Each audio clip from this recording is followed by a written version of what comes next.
Bienvenue dans notre entretien du jour où il sera question d'une artiste polyvalente puisqu'elle est à la fois artiste peintre mais aussi écrivaine et elle pratique les deux choses à la fois. La preuve, elle va avoir une grande exposition rétrospective de son œuvre au CIP de Tramelan et en même temps, il y a son nouveau livre qui va sortir. Qui est cette femme extraordinaire? Eh bien, c'est Claudine Houriet. Bonsoir.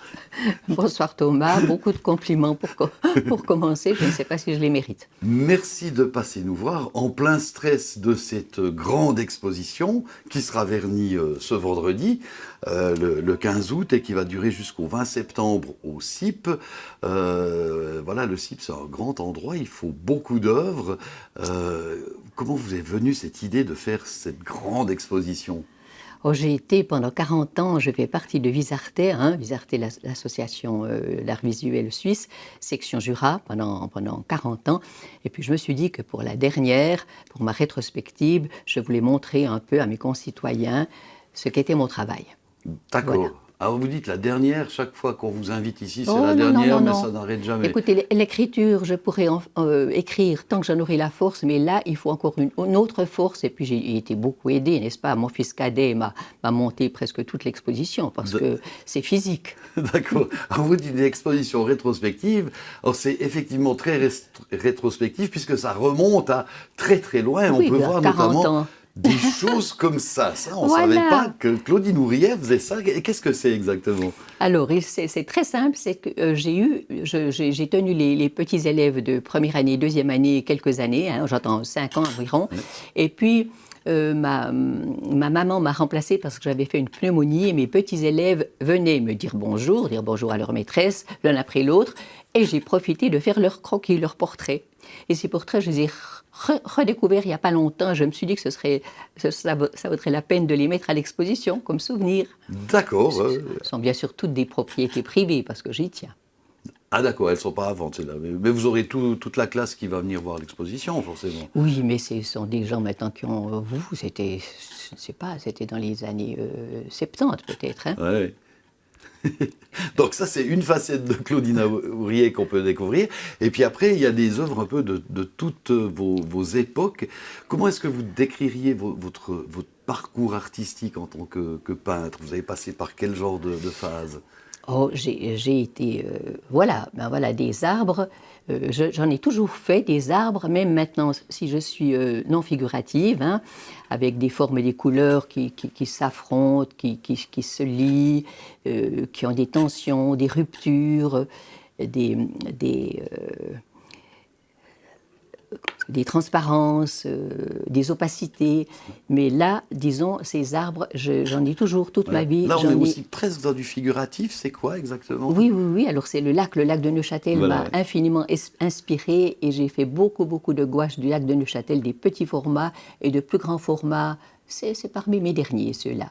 Voilà, justement. Donc c'est un peu un va-et-vient entre de la peinture figurative, de la Voilà, peinture très la abstraite. nature. Mais vous Voilà. revenez de temps en temps au dessin et au figuratif. Exactement. Et même dans ces peintures que vous voyez là, il y a la clarté, il y a la nuit, il y a l'ombre, il y a l'étincellement des couleurs qui partent de la nature.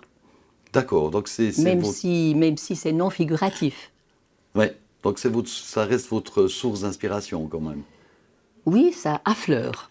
Ça, Ça affleure même. Il y a des choses comme la première chose, comme ça par exemple, là, alors je montre un peu mon désarroi devant cette période terrifiante que nous vivons, avec tant de haine, tant de guerre, il y a l'Ukraine, il y a maintenant les enfants palestiniens qui ont des bras comme les enfants du Biafra autrefois. On ne pensait pas qu'on arriverait à une période comme ça et ça me touche beaucoup. Ça, c'est vraiment un peu... je crois que j'ai intitulé... je l'ai intitulé... je ne sais plus, la douleur et comme Shakespeare... Le bruit et la fureur. Exact. D'accord. Oui, qui correspond effectivement à notre époque. Alors vous disiez, là, vous allez ranger vos pinceaux...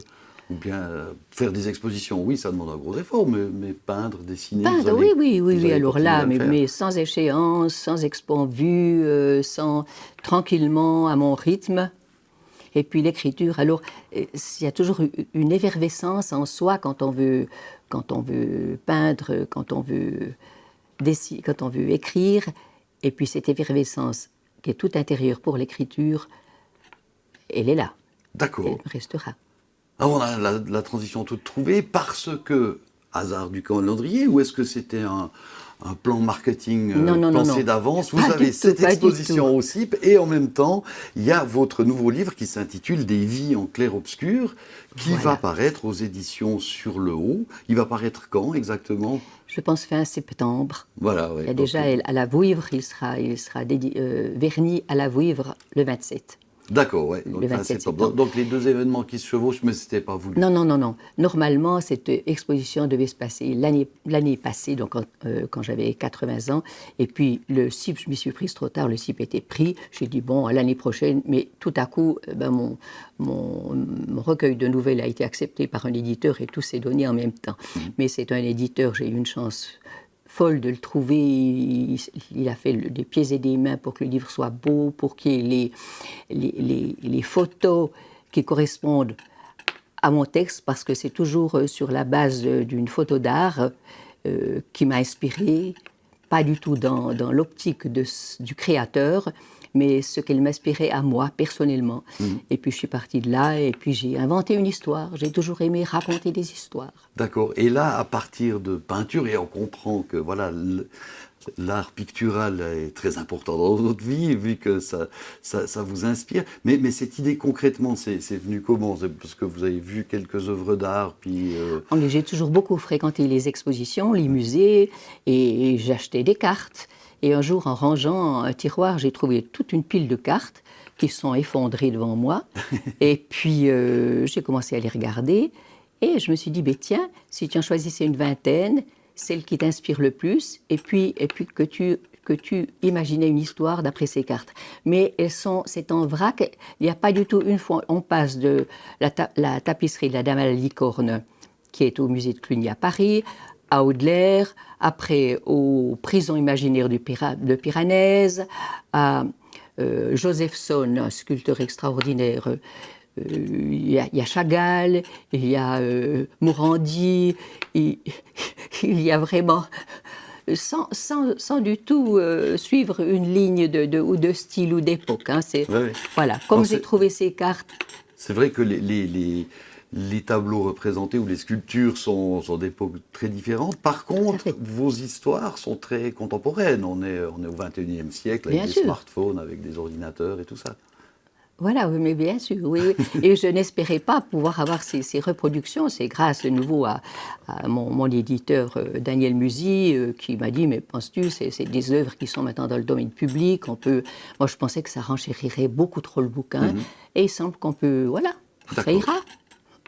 Alors, j'ai essayé de faire le décompte, peut-être j'en ai oublié. Vous avez publié environ 17 ouvrages. Ce sera le 18e, oui. Ce sera le 18e, dont il y en a quand même beaucoup qui sont des recueils de nouvelles.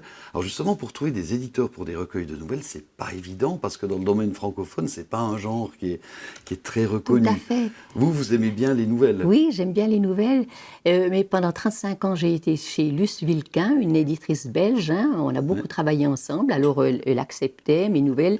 Et puis après, j'ai été quelques années chez Plaisir de lire, qui m'ont aussi édité Tout au long de nos soifs, qui est un recueil de nouvelles. Mais malheureusement, ils sont en difficulté, comme beaucoup de maisons d'édition.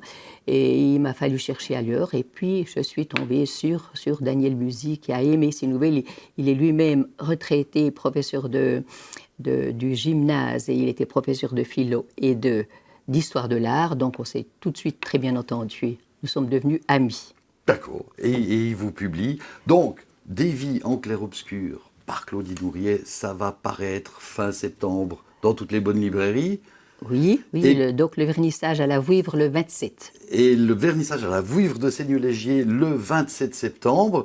Et puis avant ça, il y a la grande exposition rétrospective, vernissage ce vendredi, et on pourra l'admirer jusqu'au 20 septembre. Oui. Voilà. Puis après, on vous réinvitera pour la suite. Écoutez, ça ira pour le moment. D'accord. Claudie Nourrier, merci beaucoup d'être venue nous voir. En plein stress déjà de l'accrochage de cette exposition. Merci beaucoup, Thomas. Voilà, c'est la fin de notre entretien. J'espère qu'il vous aura intéressé et qu'il vous aura peut-être donné l'envie de découvrir un peu l'œuvre de Claudine Houriec, que ce soit en tant que peintre ou comme auteur. Voilà, soyons inclusifs. Au revoir et à bientôt.